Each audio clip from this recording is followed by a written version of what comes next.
Interstate Church of God Softball Tournament Family 2019. It is great to be with you at the service this evening, and we are blessed to have Norberto, Nancy, and their family here traveling for a few weeks from Paraguay, fellowshipping and meeting different people through churches, and we're blessed to have them stop and spend some time with us as we prepare for the tournament in 2019.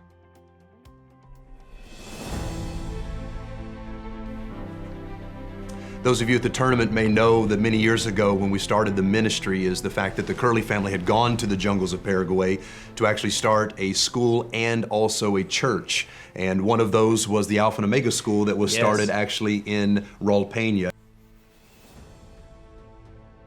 Just share with the softball tournament a little bit about the impact that the school has had over the years and the funds that have been raised through the tournament to help it continue to grow. Yes, the school really, I would say the school would not have survived without this partnership with the tournament because, one, there was no government funding at the beginning. There's some now. So for many years, the funds of the tournament helped pay teachers, utilities. Hi friends, how are you? It's always a joy to be with my brother. We live about an hour away. Hi. We connected today and we want to let you know a little bit what's going on. Here, we are at the elementary school. Yes, and this is where some of the students of Timothy go. Yeah, the kids from 3 years until 6 years old, the little kids are in this place here. We are in 2 locations. One is in the church place.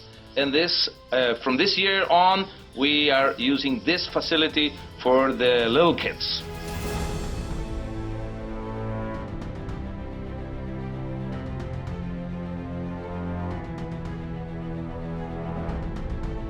I want to say thank you because the money you guys put together comes in a great amount for Timothy School.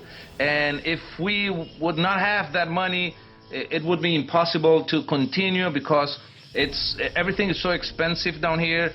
Kids and parents, they don't have the money to pay what they should pay for a school. So that's why we make a very cheaper paying for the parents, and that's the reason that the tournament helps us in this ministry for kids. Telling you that many kids are ready. I mean, I would say 95% of the kids are ready, accepted Jesus. They are following Jesus.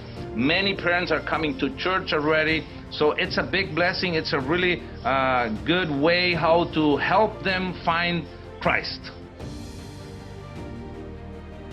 Share with us a little bit about ministry just kind of taking place with the pastors, the churches, and the pastor salaries that are supported by the tournament, the funds raised each year at the tournament. Share with us what the Lord's doing just through the entire country with the different churches and pastors. Okay, we're experiencing some incredible growth in Paraguay. A neat time, the churches are growing.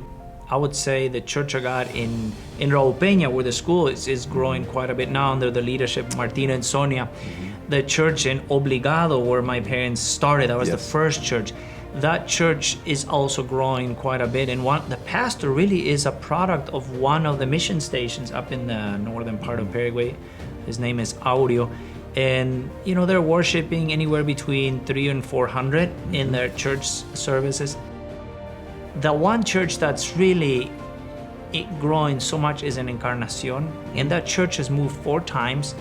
Their last move is to a building of 1,000, and they're not able to fit everybody there, so they're now building for 3,000. And it's probably the fastest growing church in southern Paraguay, and that church has already planted 7 other churches around. Praise the Lord. Into Argentina. Mm-hmm. And they also have a TV station there too. TV station, they broadcast via cable in 3 cities in the country. Also involved in a radio station.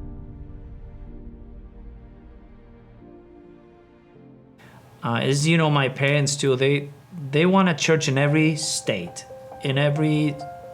There's 17 states. We're now in 5 states. So if we look at the country, there's still a lot to reach, Wonderful. So it will happen. I think in this generation now with churches like Encarnacion who are sending out people, they're involved in like 2 church plants in 2 new states. There's momentum, it's like the ball is rolling, and the pastor said, I can't keep up with the opportunities, of people wanting to You know, people Yeah. are going, they're putting on their own time and money to It's wonderful. evangelize. It's exciting. It is. I believe that if it wasn't for the softball tournament, a lot of the churches would not have been started in Paraguay over the last years. I believe that the Alpha and Omega school would not be there anymore. The students that are now being supported, that would not be possible if it wasn't for the tournament. The radio station, you know, celebrating 20 years, has seen a lot of the funds to maintain that ministry and to help. It might be little or a lot, whatever people bring. You know, I know prayers are important, but then the funds that you raise, that the tournament raises, are really key and for the survival and really the expansion of the church in Paraguay. So I think we're brothers and sisters and partners in seeing God's kingdom expanded in Paraguay. And thank you in the name of the people of Paraguay, the churches, the schools, the radio, and everybody. Thanks for being here. Thanks for playing. Thanks for giving. And may God continue to bless you.